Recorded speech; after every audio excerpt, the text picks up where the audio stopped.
Et salut les gars, c'est Chris pour Valencia Football France. On se retrouve ce soir pour une nouvelle vidéo. Comme promis, ce soir, on va aborder une vidéo que vous attendiez avec impatience, je pense, et je l'espère en tout cas.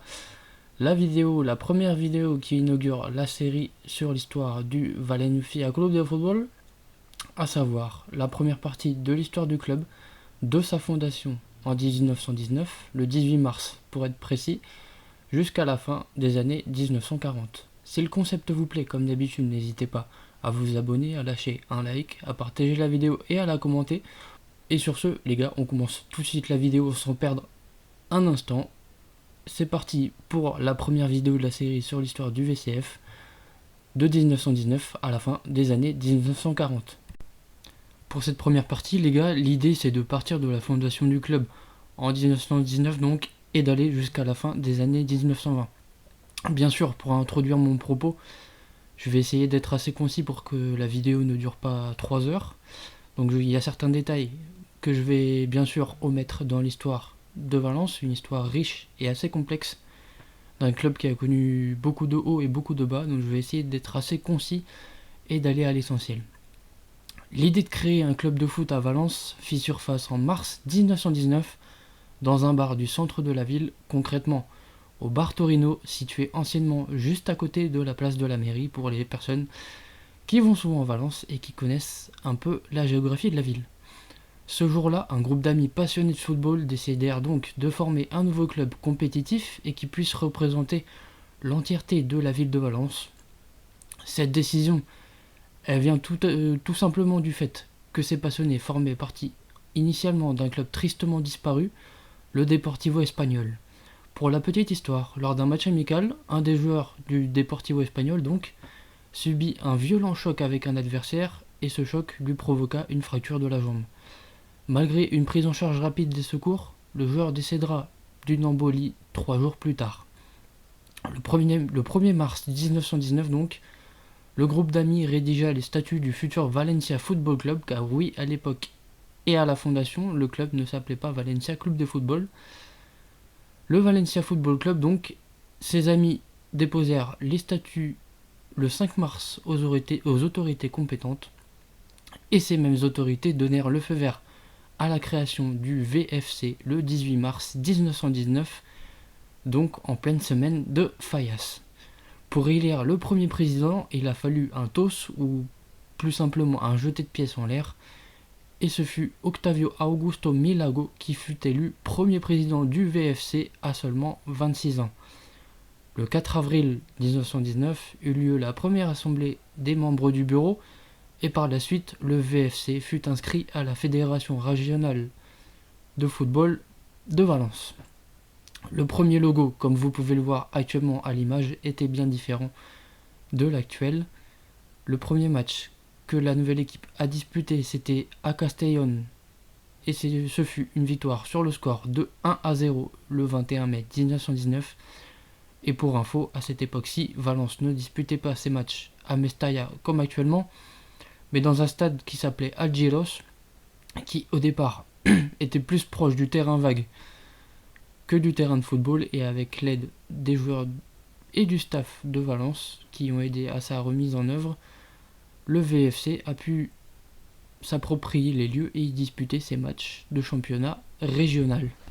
La saison 1922-1923 fut un succès total, le club remportant le championnat régional pour la première fois de son histoire et se qualifiant ainsi pour la Coupe du Roi, durant laquelle malheureusement il ne dépassa pas la première phase éliminatoire après une défaite face au Solid Sporting de Gijón. Le VCF dut ensuite attendre 2 ans avant de rejouer cette même Copa.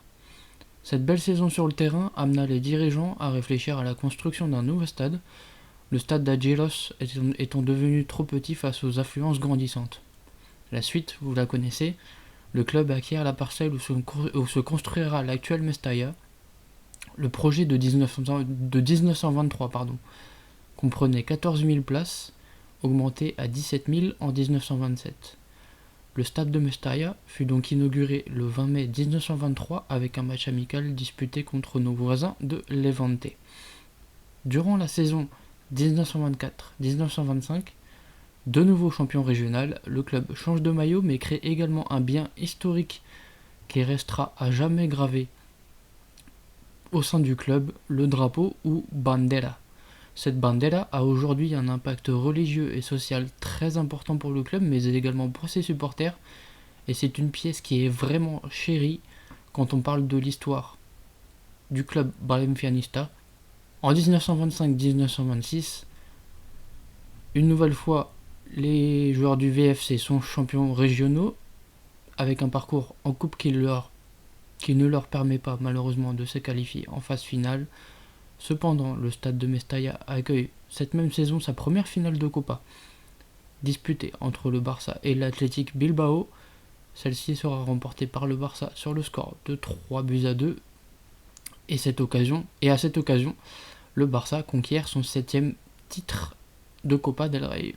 En 1926-1927, le grand protagoniste de la saison, c'est le stade.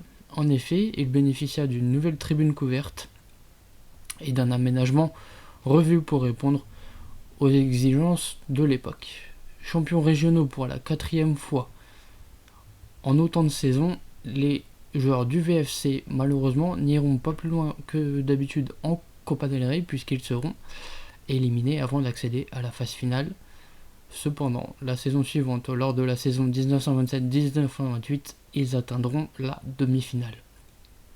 En 1928-1929, un grand changement arrive dans le football espagnol puisqu'on assiste à la naissance de ce que l'on connaît maintenant comme la Liga, qui vient à cette époque-ci donc en alternative aux championnats régionaux et à la Copa del Rey.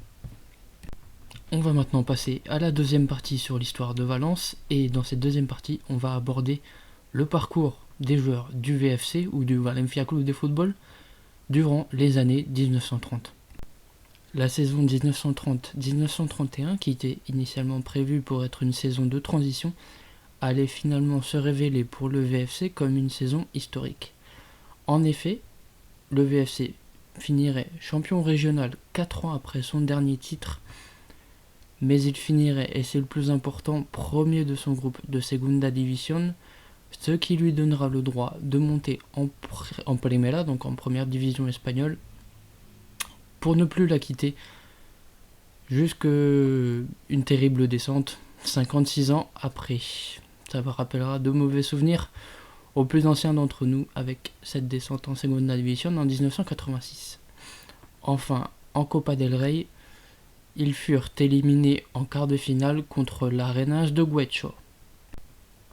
En 1931-1932, première saison donc pour le VFC en première division. Comme on s'y attendait, les débuts allaient être difficiles et ce malgré le fait de s'être renforcé sur le plan du marché des transferts. Au niveau régional, le club allait acquérir son 6e titre. Et en Liga, comme on s'y attendait donc, le club assura l'objectif principal de la saison qui était le maintien en terminant 7e sur 10 possibles en première division. Pour conclure cette deuxième partie consacrée aux années 30 du Valencia Football Club, on va aborder maintenant une période assez délicate pour les Espagnols, pour l'Espagne en général.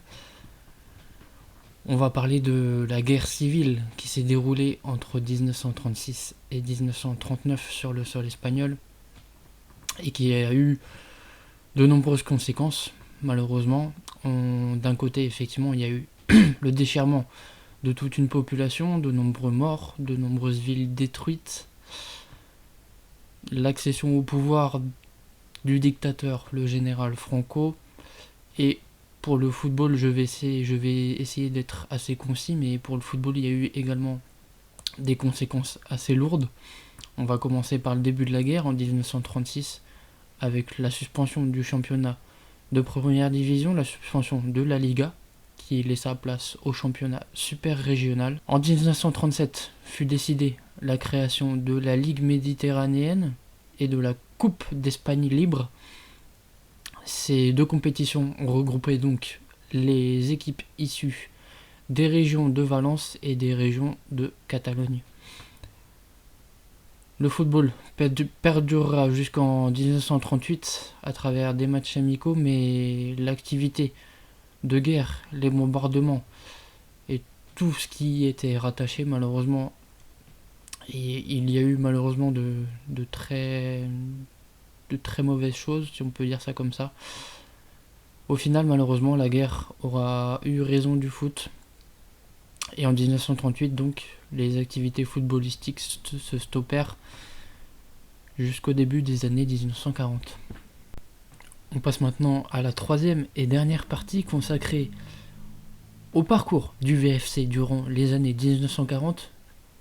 On va l'aborder juste après, mais les années 1940 furent particulièrement riches pour le club qui atteint enfin un objectif, celui de conquérir ses premiers titres nationaux sous l'impulsion d'un président qui restera dans les annales du VFC en la personne de Luis Casanova, et également sur le terrain puisque c'est l'époque, les années 40, de la fameuse Delantera Eléctrica. En 1940-1941, le club allait remporter sa première Coupe d'Espagne, ou comme on disait à l'époque, la Copa del Generalissimo, en l'honneur, si on peut dire ça comme ça, du général Franco. Durant cette saison 1940-1941, le club finirait troisième de Liga après un début très compliqué, mais au prix d'une grosse phase retour, le club réussirait à assurer cette troisième place.